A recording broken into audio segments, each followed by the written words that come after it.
The Jeremy White Show. On the Astronauts record, early 90s, you had Eddie Van Halen guest on a couple of tracks. Huge Eddie Van Halen fan, big Eddie audience on the channel. What was your relationship with Eddie, and how did you get him to play? Because it's the greatest of all time, right? Yeah, absolutely. And I've never heard you talk about Eddie before, so this is why I wanted to ask you. So my wife, Kathleen Bella, and his then wife, Valerie Bertarelli, had worked together over the years in TV and stuff, and they knew each other. Kathleen, who doesn't really follow rock and roll at all, has this amazing story about her friend Val had a new boyfriend, and you know, he needs to go to work, and so they drove down, and they drove to somewhere called Irvine and up this sort of path, and there's a trailer there, and she's just talking to Eddie, and he's, you know, very friendly guy and everything. He had said to her, like, they'd been out to dinner, and she'd said, "What do you do?" And he said, "I'm the best rock and roll guitarist on the planet." Oh my God! And he went, no, seriously. That's what he said? Yeah.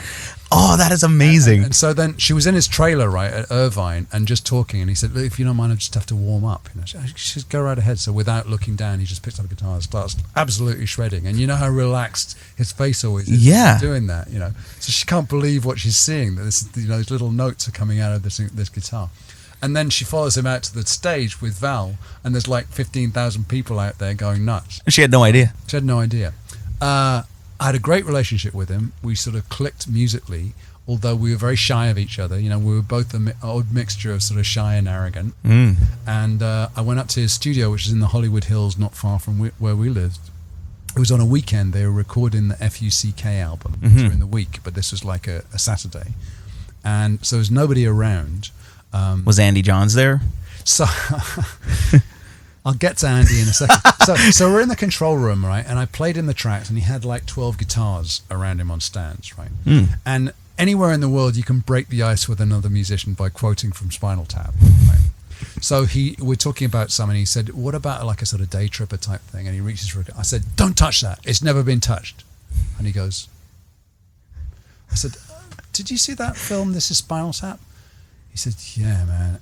We went to see that, and it's like somebody followed me around with a camera and put it up on the screen, and everybody fell about laughing." It's like, what? And I realized after spending a few days with him that every day of his life was like a scene from Spinal Tap, you know. So, wow. Which brings me on to Andy Johns.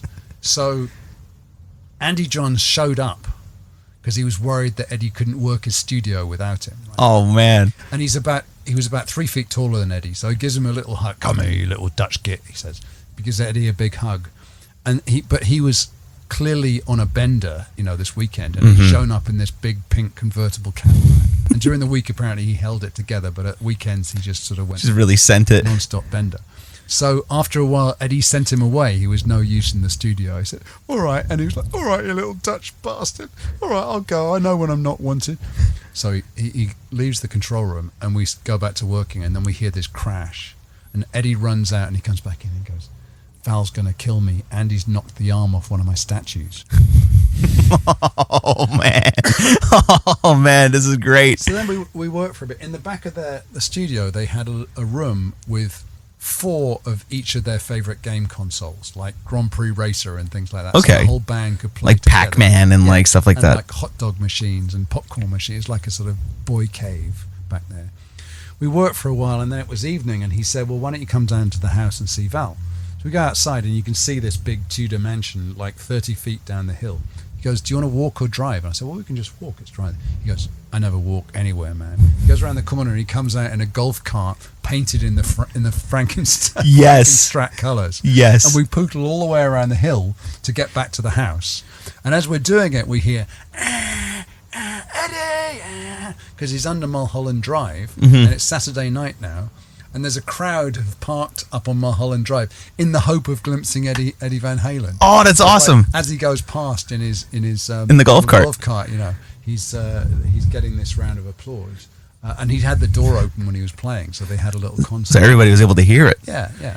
Wow. So then we get inside, and it's like it's quite warm in there. But he insisted on showing me the remote control to his giant fireplace, like this.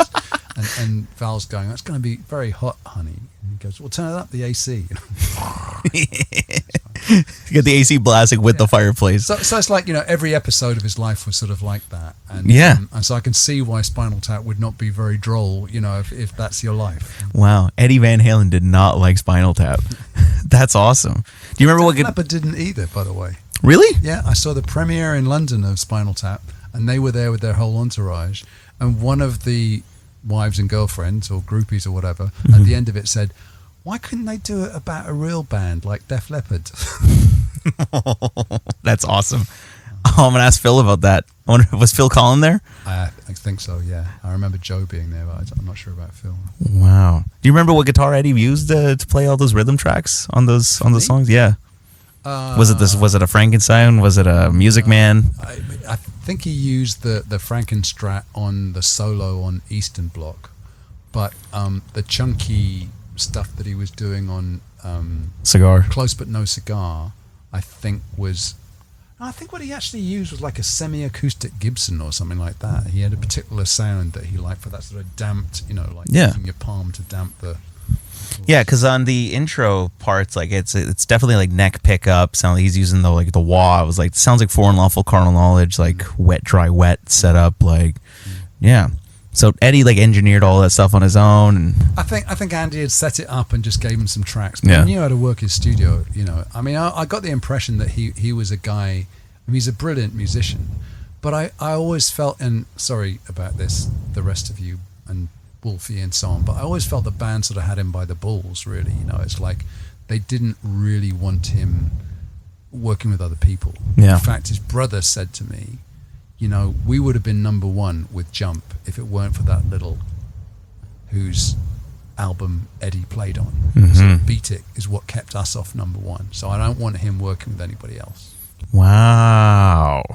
You know what? There was a lot of that politics in the band. I mean, he did a lot of sort of secret appearances here and there through the years, but because of politics, he couldn't publicize it. Yeah. Well, I mean, he would have done, he could have done an awesome solo record or whatever, but I think that it was too scary to them, the idea that he would just be elevated, to that point. And I think, oddly enough, when David Lee Roth was in the band, who had sort of very, visible cue, it balanced it out a little bit. Although, obviously they had the tensions and things, but it stopped it from being, like, let's say a Talking Heads situation, where they only want to really interview one of the four, and they only really want to put one of them on the front cover, and just inevitably you get this sort of stellar thing, and that upsets the balance in the band. Right. Yeah, and we've kind of seen that over the years. I mean, once Dave was out and Sammy came in, it's like they acted more like a band than anything, but still, it's like it was still the band. It was never Eddie Van Halen. I mean, the stuff he did with Brian May, and he did a couple of things. I mean, like that track he did with Michael Landau, and just, oh man, good stuff, but we could have got so much more. Do you have any of those outtakes saved? Do you have any other Eddie stuff in the vaults, or? I don't think so. I don't have vaults, I'm not like Prince or somebody. Like 4 or 5 albums, nothing in the vaults. He's got 39 and a vault of another. It's because you tracked over all of it. That's why. Yeah. Well, Thomas Dolby, this was fantastic. Great chatting with you. Totally Tubular Fest happening, of course. Make sure you go and check it out. Tour date's happening now until the end of the summer, and go and check it out. Thank you so much for chatting. The Jeremy White Show. Get exclusive interviews and bonus content on demand now. Visit youtube.com/Jeremy White Show.